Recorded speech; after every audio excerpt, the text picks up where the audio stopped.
huu ni ukweli usiopingika. Yaani huu ni ukweli usiopingika kabisa. Kuna mtu mmoja alishawahi kuzungumza, alisema kwamba ni afadhali ukiwa unapambana sana kutenda mema. Yaani ukiwa unapambana sana kila itwapo leo, nami natamani sana.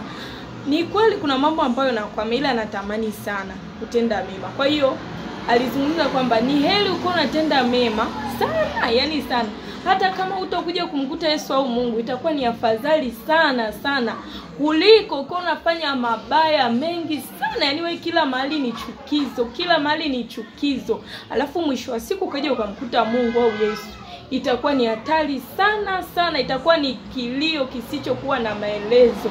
Kwa hiyo watu wa Mungu, tusiache kutenda mema kwa sababu hatutakuja kumkuta Mungu. Ni afadhali tutende mema hata tusipokuja kumkuta.